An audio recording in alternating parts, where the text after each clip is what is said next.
Não precisamos ficar desesperados ou na ignorância porque a palavra de Deus não faz nenhuma referência clara aos dinossauros, esses bichinhos que encantam tantas as crianças, ou tanto as crianças, como também o tempo e o dinheiro dos arqueólogos. A Bíblia também não faz nenhuma menção sobre águas-vivas ou cangurus. Toda criatura é uma revelação maravilhosa de Deus e muito dela ainda é desconhecida. Que os dinossauros existiram não está em discussão aqui. O enorme esqueleto exposto em um museu não foi inventado, faz parte do registro da maravilhosa habilidade de Deus em criar todas as coisas. Ninguém que conheça um pouco que seja a Bíblia, vai negar a existência dos dinossauros. Agora, quanto à teoria da evolução, ou melhor, chamada de hipótese da evolução, a isto sim nos opomos porque ela nega o registro da palavra de Deus. Em Jó, capítulos 40 e 41, somos apresentados a dois animais enormes chamados Behemonte e Leviatã, criaturas com as quais Deus esperava que Jó se familiarizasse. Foram criadas junto com a humanidade e eram claramente superiores a outros animais. Você pode ler Jó, capítulo 40, versículo 15 e o 41, versículo 33. Não é novidade para ninguém que agora essas criaturas estão extintas, mas quem são essas criaturas em Jó, que são chamadas de Behemote e Leviatã? De tamanho enorme e grande força, são dinossauros?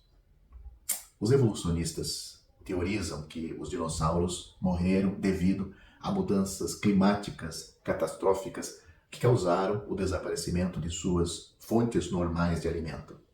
A catástrofe em questão foi uma inundação global provocada por um fenômeno chamado chuva, que é um dos pilares dos padrões climáticos atuais, combinado com a redução das presas disponíveis para apenas o que caberia dentro da arca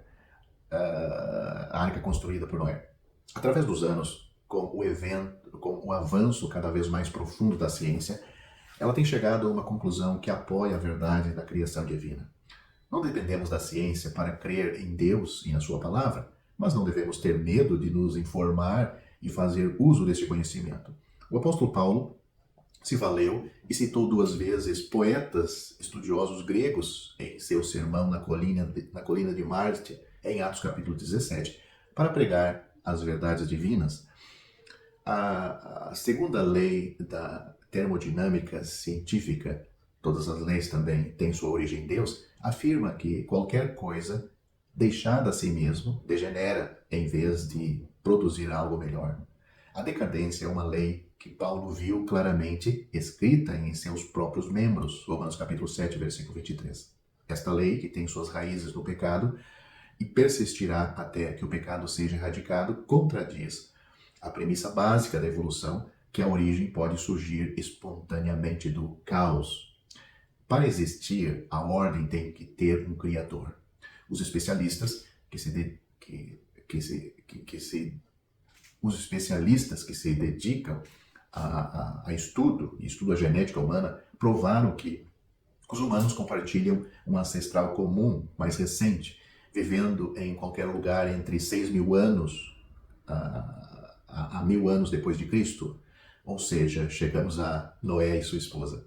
Estudos semelhantes mostram que todos nós compartilhamos um único pai chamado Adão, do cromossomos Y, pelos evolucionistas, e também uma mãe solteira, Eva, mitocondrial. Mas nós podemos usar os nomes que Deus lhe deu, Adão e Eva. A óbvia juventude da criação é vista na Terra, no mar e nos céus. O rápido declínio do campo magnético da Terra, os altos níveis de hélio aprisionados em rocha, produzido por elementos instáveis, os baixos níveis de sedimentos fluviais e sal em nossos oceanos, a existência contínua de cometas, o baixo número de supernovas observadas e as formações de galáxias catavento, todos apontam para um universo criado recentemente. Portanto, a criação divina tem uma idade entre 6.000 a 7.000 anos. Eu vou deixar um link aí para você ver informações, algumas informações que foram pesquisadas, você pode consultar. Uma nota de cautela. Quando Davi levou 5 pedras em sua bolsa de pastor, isso nos diz que ele se preparou para mais do que apenas o confronto imediato com Golias. Mas ele claramente não estava planejando enfrentar todo o exército filisteu sozinho. A derrota total das mentiras de Satanás pertence exclusivamente a Cristo. Por mais, por mais tentador que seja, não vamos antecipar sua vitória nos enganjando em uma cruzada global contra a evolução. Como Paulo na Montanha de Marte, em Atos capítulo 17, tentamos apresentar a verdade em qualquer oportunidade que nos é dada e continuamos com aqueles dispostos a ouvir. O Evangelho é e continua sendo o nosso foco, sendo a criação uma bela faceta de toda a joia divina. O que toda criatura humana precisa saber, em primeiro lugar, e com urgência, é que Deus a declara perdido por causa de seu pecado e que está condenado por causa de seus pecados. Mas que Deus preparou uma salvação sem obra do pecador, recebida pela fé, e está disponível a todos. E não menos importante é a responsabilidade de cada indivíduo se apropriar dessa salvação enquanto tem condições mentais e físicas para fazer isso. O profeta Isaías disse: buscai ao Senhor enquanto se pode achar, invocai-o enquanto está perto. Deixe o ímpio o seu caminho, e o homem maligno os seus pensamentos, e se converta ao Senhor, que se compadecerá dele. Torne para nosso Deus, porque grandioso é em perdoar, porque os meus pensamentos não são os vossos pensamentos, nem os vossos caminhos os meus caminhos, diz o Senhor, porque assim como os céus são mais altos do que a terra, assim são os meus caminhos mais altos do que os vossos caminhos, e os meus pensamentos mais altos do que os vossos pensamentos. Esta é uma passagem citada de Isaías, capítulo 55, do versículo 1 ao 9. O Senhor Jesus disse: porque Deus enviou seu Filho ao mundo, não para que condenasse o mundo, mas para que o mundo fosse salvo por ele. Quem crê nele não é condenado. Mas quem não crê já está condenado, porquanto não crê no nome do unigênito Filho de Deus. João capítulo 3, versículos 17 e 18. O apóstolo Pedro disse: porque também Cristo padeceu uma vez pelos pecados, o justo pelos injustos, para levar-nos a Deus.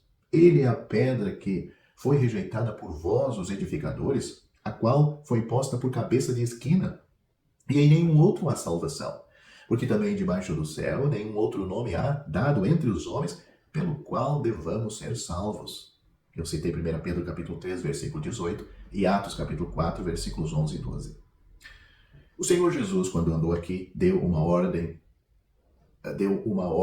e caso rejeitemos esta ordem, nossa eternidade será desesperadora. Ele disse: entrai pela porta estreita, porque larga é a porta e espaçoso o caminho que conduz à perdição, e muitos são os que entram por ela.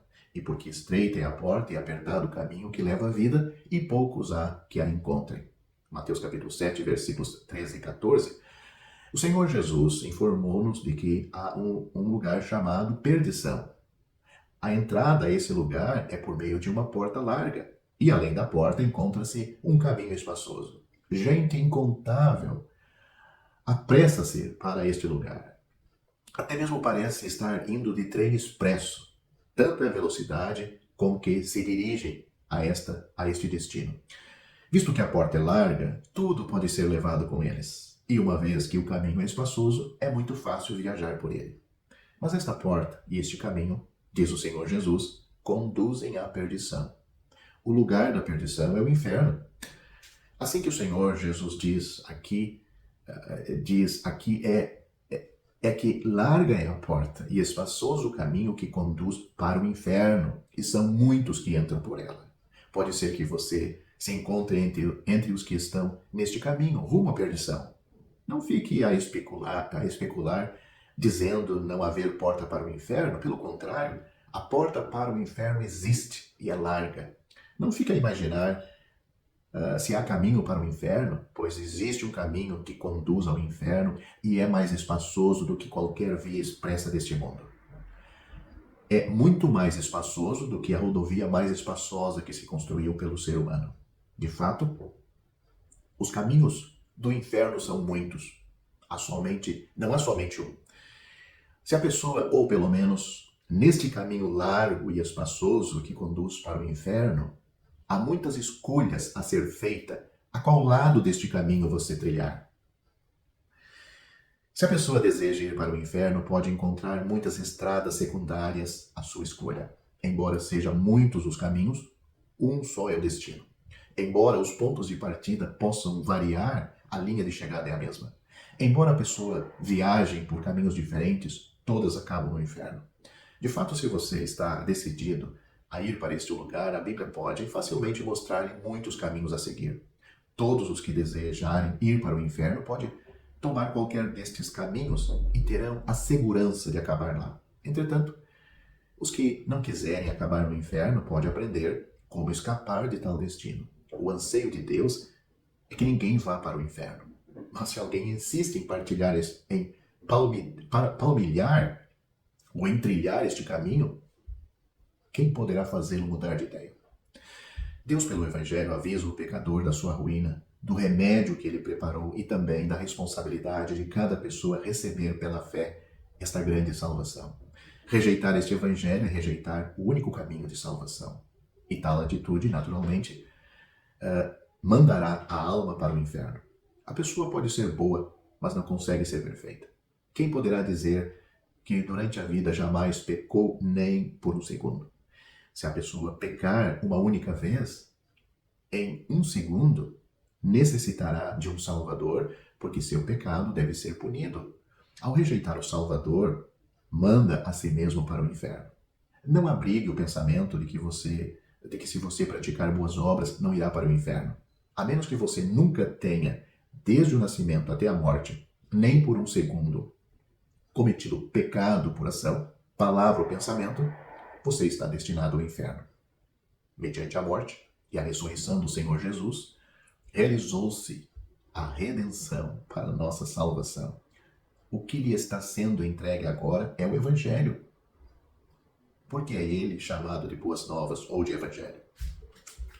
Porque todos os pecadores na terra, sem exceção, podem ser salvos.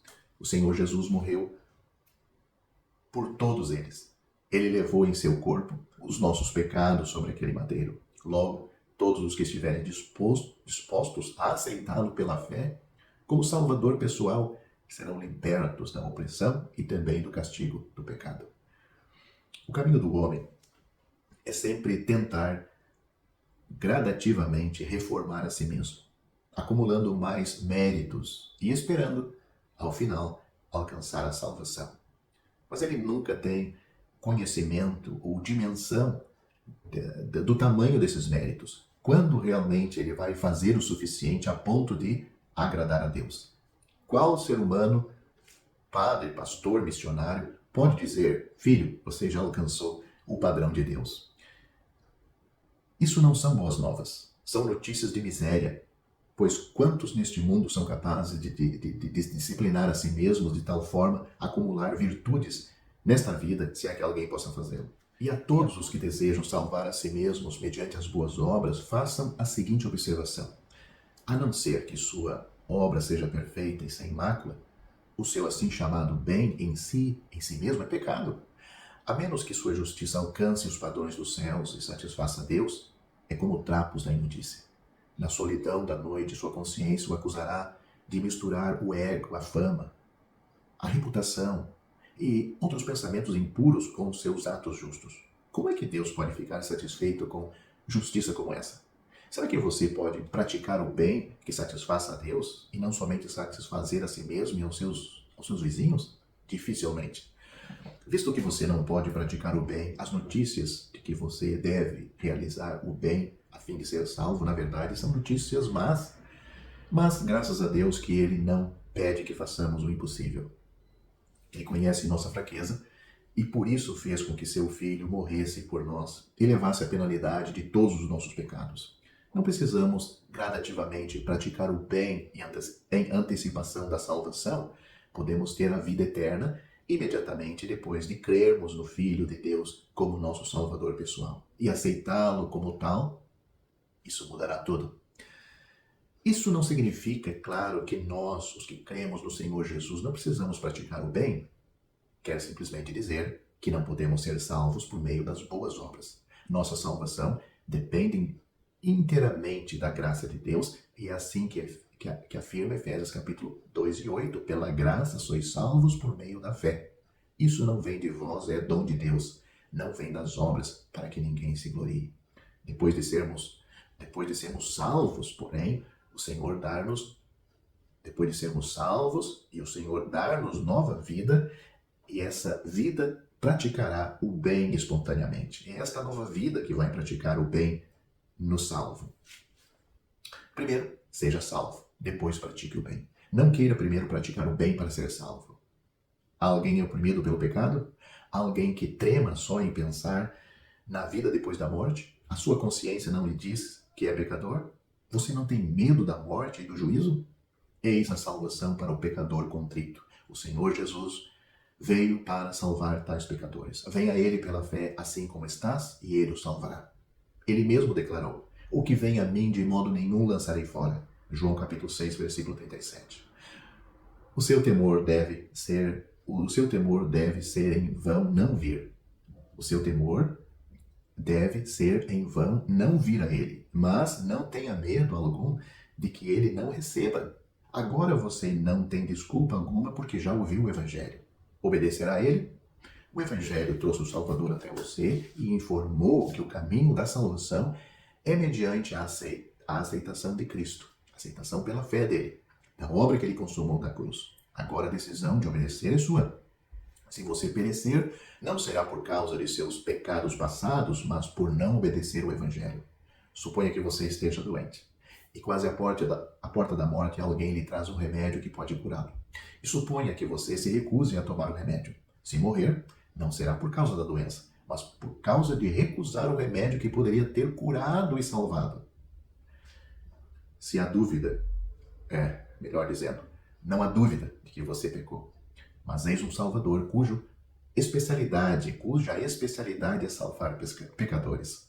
Se você perecer, será porque não deseja obedecer ao Evangelho e aceitar o Salvador dos pecadores. É porque você ama os seus pecados. Não quer abandoná-lo, não quer se arrepender, não quer um Salvador, quer praticar os seus pecados até o último momento da vida e então decidir para ser salvo. E quantas almas estão agora no inferno? Contudo, estão lá por muito mais do que por causa de seus pecados, pois rejeitaram o Salvador. O Senhor Jesus Cristo disse uma certa vez: contudo, não quereis vir a mim para terdes vida. João capítulo 5, versículo 40.